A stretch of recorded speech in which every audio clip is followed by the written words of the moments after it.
नाज़रीन ग्रामी, कुरान मजीद की एक मारूफ आयत मुबारका का उर्दू तर्जमा है कि हक आया और बातिल मिट गया। बेशक बातिल को मिट ही जाना था, लेकिन बदकिस्मती से चूंकि हम कई नस्लों से फहमे कुरान से बेगाना हो चुके हैं, सो यही वजह है कि आज भी मुसलमानों की अक्सरियत ना सिर्फ अल्लाह ताला की इस निशानी की शान नज़ूल से नावाकिफ है, बल्कि इससे बेखबर भी है कि नबी सादिक और रहबर कामिल हजरत मोहम्मद मुस्तफ़ा सल्लल्लाहु अलैहि वसल्लम ने किस खास मौके पर इस आयत करीमा को बार बार दोहराते हुए एक खास अमल करके तौहीद इलाही की शहादत दी थी। नाज़रीन, मैं हूं माजिद मलिक और आप सब देख रहे हैं यूट्यूब के इस चैनल रियल वर्ल्ड को, जिसने आज की इस वीडियो के लिए खास तौर पर इसी आयत कुरानी के शान नज़ूल को अपना मौज़ूए सुखन बनाने की सआदत हासिल की है। बल्कि तामीर काबा के सदियों बाद तक इसके मकीन उन बुतों के इबरतनाक अंजाम को भी आज की इस वीडियो का हिस्सा बनाया जाएगा, और इसी में इसहाक और नायला नामी उन दो बुतों की पूरी कहानी भी शामिल होगी, जो कि एक बदतरीन गुनाह की पादाश में जीते जागते इंसानों से पत्थर की मूर्तियों में तब्दील होकर सफा और मरवा के मुकद्दस रास्तों पर नस्ब कर दिए गए थे। लेकिन इन इबरत अंगेज और ईमान अफरोज वाकयात की तफसीलात में जाने से कबल हस्बे दस्तूर अपने इस चैनल पर आने वाले नए दोस्तों से दस्तबस्ता दरखास्त करेंगे कि वो इसको सब्सक्राइब करके साथ मौजूद घंटी के बटन को भी दबा दें, ताकि हमारी दीगर वीडियोस भी एक खुदकार निजाम के तहत आप तक बाकायदगी के साथ पहुंचती रहें। मुअज़्ज़िज़ ख़वातीनो हज़रात, ये फतह मक्का के वो मुबारक लम्हात थे जब नबी अकरम मोहम्मद मुस्तफ़ा सल्लल्लाहु अलैहि वसल्लम अपने उशाक के साथ एक पुरअमन और शफीक फातह की हैसियत से मक्का में दाखिल हुए, और अमन की इस वादी से फौज दर फौज किला इस्लाम में दाखिल होने वाले खुशनसीब सहाबा कराम के अलावा सिवाय उन लोगों के जो के हथियारों से लेस मुजाहिदीन पर हमले की जसारत कर सके, सबको अमान दे दी। और खास तौर पर फरमाया कि औरतों, बच्चों और बूढ़ों के अलावा जिस शख्स ने भी अबू सुफियान के घर में पनाह ले ली, उसको भी अमान है। और फिर इसके बाद जब आप सल्लल्लाहु अलैहि वसल्लम ने हरमे काबा में अपने कदम मुबारक रखे,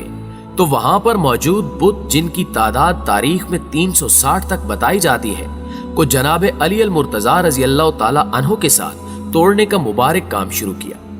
और जब आप किसी बुत पर वार करते तो साथ साथ ये आयत मुबारक भी तिलावत फरमाते कि हक आया और बातिल मिट गया, बेशक बातिल को मिट ही जाना था।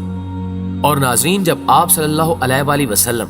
इस अमले साले से फारिग हुए, तो फिर रिवायात के मुताबिक हरमे काबा में मौजूद शिर्क की एक एक निशानी, जिनमें कई एक तस्वीर भी शामिल थी, से भी अपने जद्दे अमजद हजरत इब्राहीम अलैहिस्सलाम और हजरत इस्माईल अलैहिस्सलाम के बनाए हुए इस खाना खुदा को पाक किया। जिसके बाद फिर आप सल्लल्लाहु अलैहि वसल्लम ने सफा और मरवा का कस्द किया,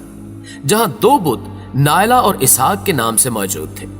सो हक के हाथों बुत शिकनी की एक और आला मिसाल तारीख के सीने पर सब्त हो गई, और यूं वो बातिल पत्थर मामूली कंकरियों की सूरत बिखरते हुए रिज़्क़े खाक होकर रह गया। लेकिन नाज़रीन, शायद बहुत से दोस्त इस तारीखी सच्चाई से बेखबर हों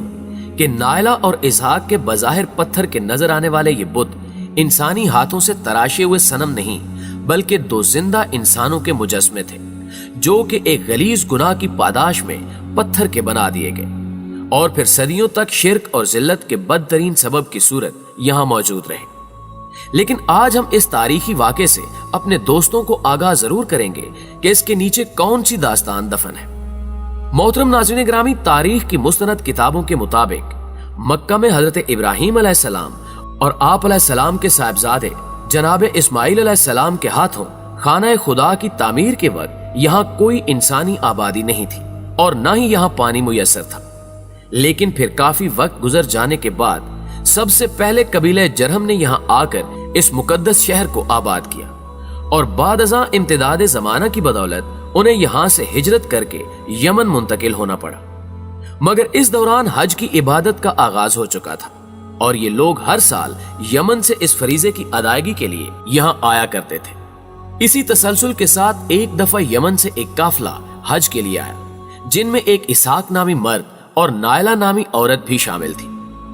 ये दोनों जब मक्का के करीब पहुंचे, तो इन्होंने अपनी रफ्तार बढ़ाते हुए बाकी काफिले से पहले सेने काबा में पहुंचने की कोशिश की, और जब वो इस मुकद्दस इमारत में दाखिल हुए, تو اس وقت جب کہ ان دونوں کے سوا اور وہاں کوئی موجود نہیں تھا، شیطان رجیم نے انہیں بہکا دیا اور وہ دونوں اللہ کے اس گھر میں اس بدترین گناہ کے مرتکب ہوئے جسے عرف عام میں زنا کہا جاتا ہے۔ چونکہ ان دونوں کے درمیان میاں بیوی کا نہیں بلکہ محض آشنائی کا رشتہ تھا، اور روایات کے مطابق جب انہوں نے اس گناہ کا قصد کیا تو اللہ کا غضب جوش میں آیا اور یہ دونوں حالت برہنگی میں ہی پتھر کے بتوں میں تبدیل ہو کر عبرت کی ایک نشانی بن کر رہ گئے۔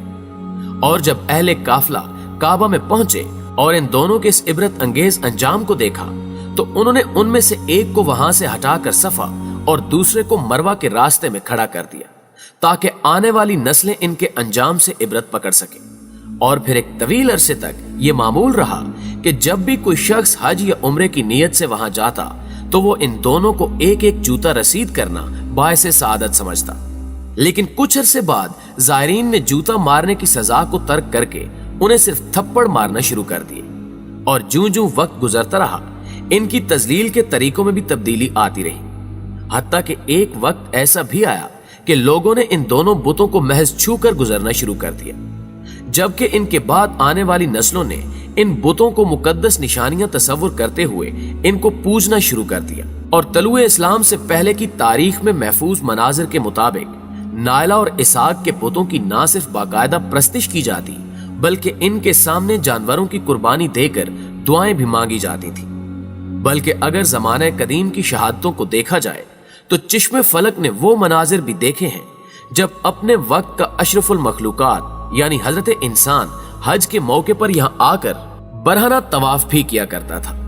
جس کو اخلاقی اور دینی پستیوں کی اتھاہ گہرائیوں میں گرے ہوئے یہ لوگ ایک مدت تک ایک مقدس فریضے کے طور پر ادا کرتے رہے۔ اور پھر یہ 571 عیسوی کا سال تھا جب اللہ تعالیٰ نے اولاد آدم پر رحم کا فیصلہ کرتے ہوئے اپنے آخری رسول حضرت محمد مصطفیٰ صلی اللہ علیہ وآلہ وسلم کو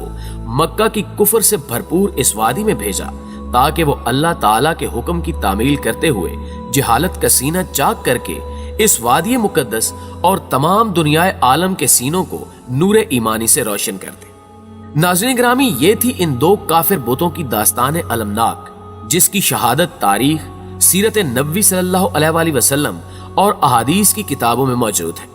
کہ کس طرح خالق دو جہان نے اپنے گھر کی حرمت کو پامال کرنے والوں کے ساتھ کیا سلوک کیا، جس کی ایک مثال کا شاہد خود قرآن مجید بھی ہے۔ جب یمن کے حاکم ابرہہ نے کعبہ کے اوپر چڑھائی کی جسارت کی تو اللہ تعالیٰ نے اپنی قدرت کاملہ سے معصوم پرندے جن کو سورہ فیل میں ابابیل کے نام سے موسوم کیا گیا ہے ایک لشکر کی صورت ابرہہ کی طرف بھیجے، جن کی چونچوں میں بظاہر بے ضرر قسم کی کنکریاں تھیں، لیکن وہ اس طرح بم بن کر اس مشرک فوج پر گری کہ عبرت کی ایک بدترین نشانی میں تبدیل ہو کر کھائے ہوئے بھوسے کی صورت اختیار کر گئے۔ جبکہ تاریخ کے دامن میں اور بھی ایسے متعدد واقعات محفوظ ہیں جن سے ہمیں یہ سبق حاصل ہوتا ہے کہ جس کسی نے بھی کبھی اس غلیظ عمل کی کوشش کی تو بغیر کسی ظاہری طاقت کے بھی وہ ایک عبرت ناک انجام سے دوچار ہو گیا۔ اللہ ہم سب کو نہ صرف اپنے گھر کا مہمان بننے کی توفیق عطا فرمائے بلکہ اس کے جمال کی عقیدت سے بھی سرفراز کرے، آمین ثم آمین۔ جی تو پیارے دوستو، آج کی ویڈیو میں بس اتنا ہی۔ ہمیں امید ہے کہ آج کی ویڈیو آپ کو نہ صرف پسند آئی ہوگی بلکہ آپ کے علم میں اضافے کا باعث بھی بنی ہوگی۔ اگر واقعی ایسا ہے تو ویڈیو کو لائک کیجیے اور اپنے دیگر دوستوں کے ساتھ بھی شیئر کر دیجیے تاکہ ہماری حوصلہ افزائی بھی ہو سکے۔ جلدی حاضر ہوتے ہیں ایک اور معلوماتی ویڈیو کے ساتھ، تب تک اپنا اور اپنے پیاروں کا ڈھیر سارا خیال رکھیے گا۔ اللہ نگہبان۔